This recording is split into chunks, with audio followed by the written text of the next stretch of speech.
Hi and hello dear Gemini! Bago natin alamin ang plano ng person mo sa inyong dalawa or sa'yo, nabatiin na natin lahat. Hi and hello sa ating mga bagong viewers, my name is Yan. Returning Eastern buyers, thank you sa inyong walang sawang love and support for me. At kung di niyo pa alam, meron pa tayong other channel, link down below sa ating description box. If interested, just click that link para mapunta kayo doon. Araw-araw ay nag-upload tayo ng collective readings for all signs there. At yun nga, lahat tayong gender dito sa babae, lalaki, LGBT, lahat ay welcome. Just take only what resonates here. Ano ang plano dito sa'yo ng person na ito, Gemini? Maraming salamat, Archangel Michael, Angel Guides. Can we get messages right here about this person? Any related plans sa mind niya related kay Gemini? Can you please show me? Cross-watchers ni Gemini or may Gemini placement sa natal/birth chart, welcome din kayo. Just take only what resonates. Okay. So let us see the energies and the messages na binibigay nito. So we have here death or rebirth, Four of Swords, Three of Cups, Queen of Swords, Five of Swords, Three of Coins, bottom of the deck, Queen of Coins, Three of Swords, Justice. So, okay na siya, Gemini, no? Kasi parang may energy rito na lumayo siya sa'yo rito. Kasi parang naguluhan siya sa sarili niya, pero okay na siya rito. So, hindi ko alam kung hindi niya ba naiintindihan yung feelings niya sa'yo or may bagay siya rito kung natatakot. Yan. So, kung sino tong energy na to, okay na siya. Nakapag-isip-isip na daw with this Queen of Swords energy, no? So, definitely, tingin ko itong tao na to, no, ay willing na rito na, humarap sa inyo or harapin, no, harapin yung kanya ritong tunay na damdamin para sa iyo, Gemini. No? Kasi parang ang tagal na rin nagpa-going on circles. Okay? Medyo parang ang dami rin kasing gumugulo sa isip niya. Hindi ito yung energy na ay kasi may mga iba, no? Or tao yung tinutukoy dun, hindi, no? Kung tao yun, pwedeng yun yung family niya, no? Or may issue siya sa home. Possible rin naman na yung iba pwedeng may issue siya sa work or sa kanya ritong money. Yan. Yung iba pwedeng sabay-sabay yon. So, okay na siya rito. Nakita ko na hindi ka na niya rito, iniiwasan at nakikita ko rito, no, na ito ay magme-message sa'yo. Plano niya makipagkita sa'yo, no, at ayusin na ulit ang lahat sa inyong dalawa nang makapagsimula na kayo rito ng maayos. Kasi parang yung iba, wala naman talaga kayo as in nasisimulan pa. Dahil nga parang ang gulo niya sa kanyang feelings rito. Kasi yung iba sa inyo, pwedeng sinabi ninyo with this Queen of Coins energy na mahal niyo siya, at ano man yung mga gusto niyo, ano man yung mga problema niyan ay inyo rin ditong gustong tulungan siya, no? Or gusto niyo siya rito na parang suportahan, no? At maging person sa tabi niya. Okay? Pero maaaring dahil sobrang gulo nga with the Five of Swords energy ng kanya ritong isipan, no? Ayaw niya siguro na ikaw ay madamay. So, itong person na to ay dumistansya sa'yo. May posibilidad rin na talagang naging patay ang inyong connection with the death or rebirth. But here, kaya yan death or rebirth dahil lumalabas na kayong dalawa ay mag-uusap ng muli. Ang kagandahan, siya, Gemini, ang mag-initiate or mag-uumpisa ng usapan. Yan. Maaring may takot ka raw dito na maramdaman kasi nga, okay, maaring laging tuwing nag-uusap kayo ang ending, Three of Swords, lagi ka ritong hanging or nasasaktan. So, nakita ko rito na parang hindi ka niya nabibigyan rito ng sagot or hindi niya nare-reciprocate yung feelings and emotions mo.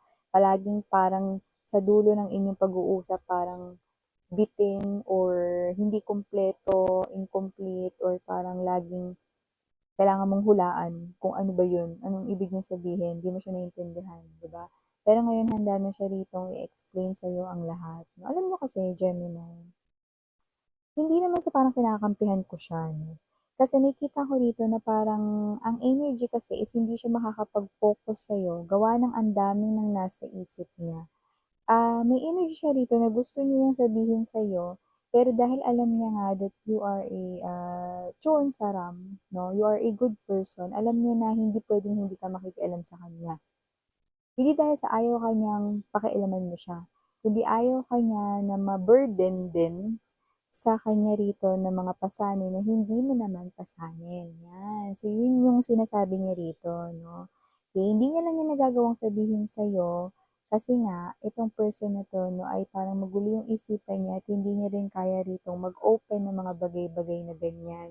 Hindi lang rin naman 'yan yung dahil bakit miss 'yan, hindi niya ako pinagkakatiwalaan, hindi siya komportable, hindi pa siya familiar sa'kin, hindi gano'n.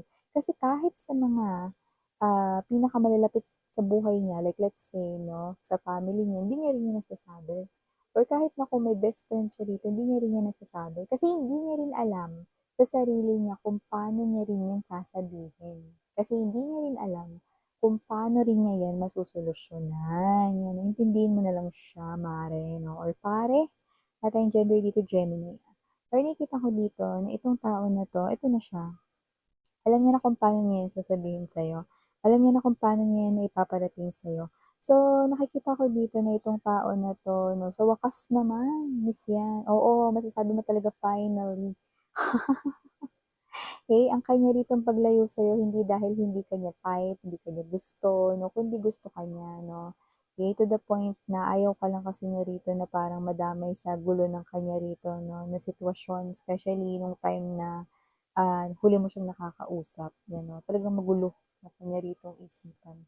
Pero ngayon 'no, ay parang unti-unti na kasi rito na naliliwanagan at nasosolusyunan yung mga bagay-bagay 'no. Teka lang miss 'yan, paano pagka meron ulit siyang ganyang situation, 'yan 'no. Alam mo ang tao mahal, Gemini, natututo 'yan kapagka nalampasan na nila minsan, alam na nila yung gagawin next time. So, nakikita ko dito because maturity ay lumalabas dito with the justice, lumalabas na once na magkaroon ng similar or same situation, kaya niya na 'yang lampasan. So, hindi na siya dito lalayo sa'yo. Nakikita ko na buo na yung loob niya rito. Three of Cups, kakausapin ka na nito, magme-message yan sa'yo. Plano niya ng magpaliwanag at magkaayos kayong dalawa at masimulan na ng formal ang inyong relasyon.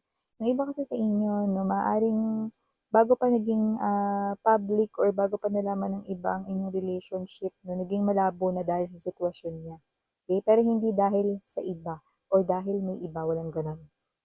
Kundi dahil meron siyang mga issues na, about sa kanya ritong personal life na hindi niya nasosolusyunan kasi hindi niya alam paano, okay. So, it looks like 'no, things came to light at patuloy na gumagaan, na bumabalanse ang kanya ritong sitwasyon. So, nakikita ko na tinutulungan kayo ng heavens para ma-enjoy niyo naman ang love story niyong dalawa, 'yan oh.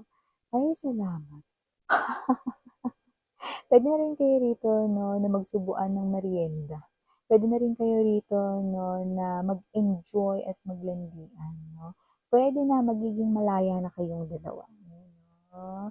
Pero ang maganda kasi mga babes 'no, importante ano ko lang, advice ko lang sa inyo, sa loob ng isang relationship kung anong pinagdadaanan ng isa dapat niyang sabihin sa isa.